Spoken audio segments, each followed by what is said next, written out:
la force de l'économie bleue, et c'est que l'économie bleue adhère à un principe de base importante. Un projet peut générer multiples cash flows et multiples débouchés. C'est ça ce qui est la force de cette initiative, parce que nous ne sommes plus dans cette logique d'avoir un marché avec un produit sur un débouché, avec un clientèle connu sur une niche de marché. Non, nous parlons de l'opportunité d'avoir multiples débouchés avec un seul projet. La force de cette initiative et de ce dessin de modèle d'affaires, c'est que ça nous permet d'avoir multiples revenus. Dans le cas où un revenu ne marche plus, parce qu'il y a des crises sur le marché, vous avez autre qui continue à fonctionner. Et c'est là où nous avons vraiment, dans le cœur de l'économie bleue, la résilience avec des flux, des cash, avec des flux de liquidités qui vous permettent de vous préparer en cas de crise. Alors nous avons multiples débouchés, multiples revenus, qui sont gérés sur votre territoire. Prenons le cas de l'hydrogène. Le grand problème de l'hydrogène, c'est qu'on souhaite toujours le comprimer et le transporter. Ça veut dire que quand vous avez un excédent d'énergie, vous êtes obligé de gaspiller 80% de votre énergie pour pouvoir comprimer l'hydrogène afin que vous puissiez la transporter. Eh bien, c'est vraiment le problème. Ce qu'on devrait faire, on devrait chercher, c'est l'opportunité d'avoir une consommation locale et une production locale sans avoir la nécessité ni d'emballer, ni de stocker, ni de transporter. Cette opportunité de le faire vous donne plusieurs options et c'est grâce à ces options qu'une matière première, une énergie importante comme l'hydrogène puisse être fabriquée localement. Alors comment est-ce qu'on fabrique l'hydrogène? Eh bien, on pourrait avoir la technologie de SkySails, c'est-à-dire qu'avec un cerf-volant, vous générez une énergie. Cette énergie pourrait être mise directement dans le réseau local pour générer de l'électricité, mais comme l'électricité est générée 24 heures sur 24, vous n'avez pas l'intérêt d'avoir un prix de revient sur l'électricité la nuit qui équivaut à 1 centime par kilowattheure. Alors, vous pouvez utiliser cet excédent d'énergie pour fabriquer l'hydrogène. Mais l'hydrogène qui est fabriqué n'est que d'une valeur concurrentielle si vous avez la possibilité de le faire consommer localement. Alors il faut organiser la consommation locale de l'hydrogène.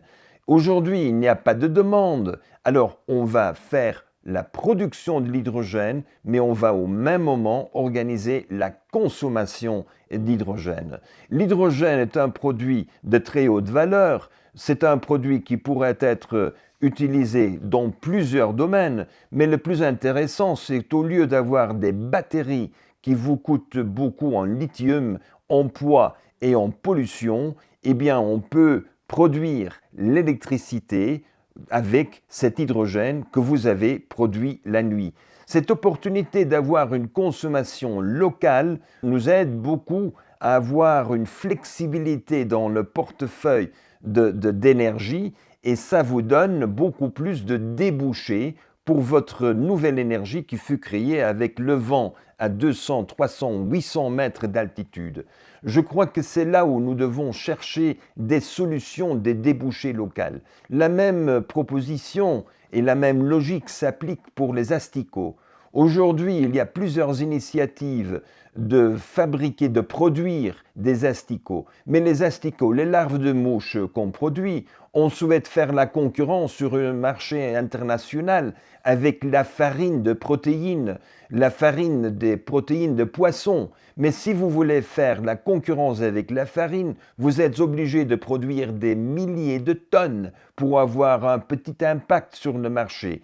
C'est la raison pour laquelle notre proposition, c'est d'avoir des poulaillers locaux avec peut-être 2000 ou 3000 poules seulement, et les asticots que vous fabriquez, vous ne tournez pas, vous ne transformez pas en farine pour exporter au lieu où il y a la cultivation des saumons, vous allez utiliser ces asticots qui sont prêts à être mangés et 3 heures avant que se transforment en mouches, vous allez les donner à manger à vos poules. Comme ça, vous éliminez la nécessité de sécher, vous éliminez la nécessité de transport et vous avez une chaîne courte sur quelques kilomètres qui vous permet de rendre beaucoup plus concurrentielle cette production de poules locales avec une nourriture qui est beaucoup plus saine. Ça veut dire que nous avons, dans le cas de l'hydrogène et dans le cas de la poule, vous avez l'opportunité d'éliminer